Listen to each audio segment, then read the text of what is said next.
की बड़ी जानकारी आपको बता रहे, जगदलपुर से जहां पर नक्सलियों ने शांति वार्ता के लिए एक बार फिर से पत्र लिखा है। प्रधानमंत्री नरेंद्र मोदी के नाम ये पत्र जारी किया गया है, लिखा गया है। नक्सलियों के प्रवक्ता अभय के नाम से इस पत्र को जारी किया गया है। शांति वार्ता के जरिए स्थायी समाधान निकालने के लिए तैयार है ये नक्सली। तो बड़ी जानकारी इस वक्त आपके टेलीविजन सेट पर हम आपको दिखा रहे हैं और ये वो नक्सलियों का पत्र है जो नक्सलियों ने जारी किया है और प्रधानमंत्री नरेंद्र मोदी से यहाँ पे उनके नाम पर यह पत्र लिखा गया है।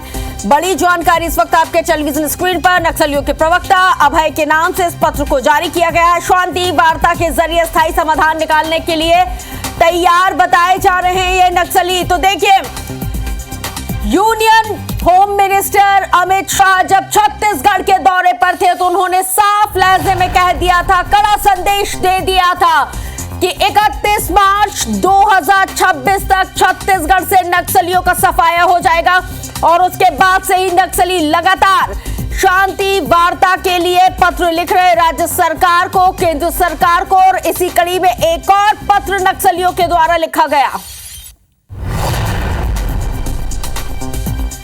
तो दिल्ली के आपको बता दें, बहुत बड़ी जानकारी है कि जहां पर दिल्ली सरकार को इन्होंने ये पत्र लिखा है, केंद्र सरकार को पत्र लिखा है। करेगुट्टा में नक्सल कार्रवाई पर हम केंद्रीय गृह मंत्री अमित शाह ने कहा कि नक्सलवाद के खिलाफ अब तक के सबसे बड़े ऑपरेशन करेगुट्टा पर 31 कुख्यात नक्सलियों को मार गिराया है। इसके साथ ही आज यहाँ पे जिस तरह से जो शान से तिरंगा लहराया जा रहा है वो हमारे सेना के जवानों के, पुलिस के शौर्य का प्रतीक है। नक्सल संस्थाओं का यूनिफाइड हेडक्वार्टर था ये, PLGA बटालियन, और इसके साथ ही DKSZC का यूनिफाइड हेडक्वार्टर, TCS और CRC जैसी संस्थाओं का ये यूनिफाइड हेडक्वार्टर था। यहाँ पर नक्सली ट्रेनिंग के साथ हथियार भी बनाए जाते थे। 31 मार्च 2026 तक भारत को नक्सल मुक्त बनाना एकमात्र लक्ष्य है। तो बड़ी जानकारी आपको बता रहे हैं। और जब अमित शाह छत्तीसगढ़ के दौरे पर थे, उन्होंने नक्सलियों से कहा था या तो फिर आप आत्मसमर्पण कर दो, मुख्य धारा से जुड़ जाओ, नहीं तो आप छत्तीसगढ़ से पूरी तरह से, ना केवल छत्तीसगढ़ बल्कि देश से जिन जिन जगहों पर नक्सली हैं पूरे देश से उन एक एक जगहों से नक्सलियों को खोज कर उनको खत्म कर दिया जाएगा। और इस वक्त हमारे साथ छत्तीसगढ़ के होम मिनिस्टर विजय शर्मा जी हमारे साथ फोन लाइन पर जुड़े हुए हैं। विजय शर्मा जी, बहुत स्वागत है आपका IBC 24 पर। जी आभार आपका, धन्यवाद।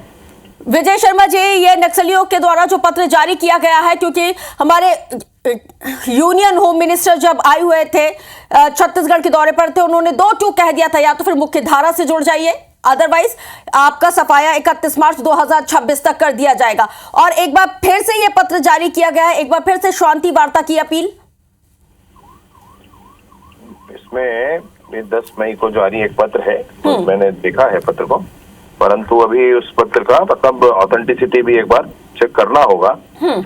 और उसमें विभिन्न बातें हैं। मेरे संदर्भ में भी कहा गया कि मैंने पहले कहा फिर कहा नहीं होगा, मैं बिल्कुल ऐसा नहीं है। उस समय जो इनके पत्र के बाद विभिन्न ऐसी संस्थाएं जिनका कभी पता नहीं रहता था, बस्तर के दुखों के समय जो खड़े नहीं हुए कभी, वो वार्ता के लिए पूरे अन्य प्रदेशों के सरकारों को डायरेक्शन दे रहे थे, राज्य की केंद्र की सरकार को डायरेक्शन दे रहे थे। तो ऐसे लोगों के लिए मैंने कहा कि भाई वो सब जब बस्तर के दुख में शामिल नहीं हुए तो अचानक ये कैसे आ गए सामने, उनसे कोई बात नहीं। परंतु जो मूल रूप से नक्सली संगठन है, माओवादी संगठन है, अगर वो बात करना चाहे तो उन संगठनों से बात की जा सकती है, वो भी निशर्त, कोई इसमें बात नहीं है। लेकिन मसला ये है कि अन्य जो लोग आकर के बात करते हैं वो वैसे नहीं होता है जी। अच्छा शर्मा जी, क्योंकि हमने देखा है कि एक तरफ तो मतलब अन्य कई ऐसे संगठन है जो लगातार इस तरह के जो लेटर्स है वो जारी करते हैं, शांति वार्ता की अपील करते हैं, निःशर्त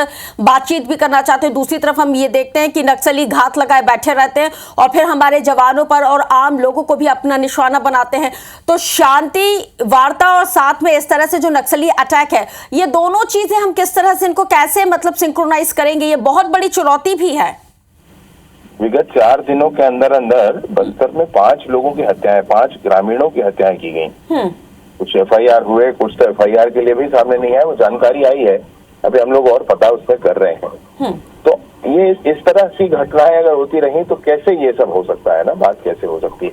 मैं तो संदेश उनके आपके माध्यम से सबको पहुंचाना चाहता हूँ कि इस तरह से नहीं होता है, इस तरह से नहीं होता है। और चर्चा होगी तो सीधे उनके संगठन के लोगों से होगी, कोई बीच में नहीं हो सकता उसमें, है? ये भी बड़ी स्पष्टता है। क्योंकि कभी शर्तों का हवाला दे दिया जाता है, कभी निःशर्त बात करने के लिए कहा जाता है, और कभी समझ में ही नहीं आता है कि कहीं ऐसा तो नहीं कि कोई थर्ड पार्टी मतलब इन तमाम चीजों का फायदा उठाने की, एडवांटेज उठाने की कोशिश कर रही है, और जो मेन नक्सली हैं वो कुछ और ही प्लानिंग में लगे हुए हैं। नहीं, वो जो भी मसला ये है कि मैंने एक शब्द में कहा कि बस्तर की पीड़ा में जो कभी शामिल नहीं हुए, सम्मिलित नहीं हुए। बस्तर में दरभागोड़ा में जब ग्रामीणों को मारा गया, आदिवासी बस्तर के आदिवासियों को मारा गया, तब कोई सम्मिलित नहीं हुआ। एर्राबोर में जब बस्तर के आदिवासियों को जिंदा जला दिया गया, तब कोई शामिल नहीं हुआ। चिंगावरम में जब बस्तर के आदिवासियों को ब्लास्ट करके उड़ा दिया गया, तब कोई शामिल नहीं हुआ। छीरम में हमारे छत्तीसगढ़ के नेतृत्व को मारा गया, तब कोई इन लोग शामिल नहीं हुए। अब ऐसी विभिन्न व्यक्तिगत और संस्थागत लोग अपनी बात करके ये कहते हैं कि राज्य की सरकारें ऐसा करें, केंद्र की सरकार ऐसा करें, तो ये लोग कौन होते हैं बोलने वाले? मेरा यही कहना है। बाकी माओवादी संगठन चाहे तो उनसे जरूर बात होगी, चाहे तो उनसे जरूर बात होगी। बिल्कुल, वाकई में, क्योंकि माओवादी संगठन चाहे तो उनसे बात होगी और निःशर्त बातचीत होगी, और ऑथेंटिसिटी भी क्लियर होना बेहद जरूरी है। बहुत शुक्रिया विजय शर्मा जी, आप हमारे साथ चर्चा में शामिल हुए और इतनी बेहद ही महत्वपूर्ण जानकारी आपने पूरे राज्य को साझा की है। बहुत शुक्रिया। तो छत्तीसगढ़ के गृह मंत्री विजय शर्मा ने बहुत बड़ी बात की है कि सबसे पहले तो ऑथेंटिसिटी को चेक करना होगा। इसके साथ ही ना केवल यहाँ पे ऑथेंटिसिटी को चेक करना होगा, बल्कि ये भी पता लगाना होगा कि आखिर ये जो पत्र बीच बीच में जारी हो रहे हैं वो कौन लोग जारी करते हैं। जो हार्डकोर नक्सली हैं उनसे सीधे बातचीत होगी, और जो एक संदेश, जो एक मैसेज क्लियर कर दिया गया था कि नक्सलियों का खात्मा तो 31 मार्च 2026 तक प्रदेश से कर ही दिया जाएगा, क्योंकि अगर इनको रहना है तो या तो फिर आप मुख्य धारा से जुड़िए, या तो फिर आप नक्सलवाद को ही छोड़ दीजिए। तो यहाँ पे मैसेज एकदम क्लियर है, राज्य सरकार का भी और केंद्र सरकार का भी।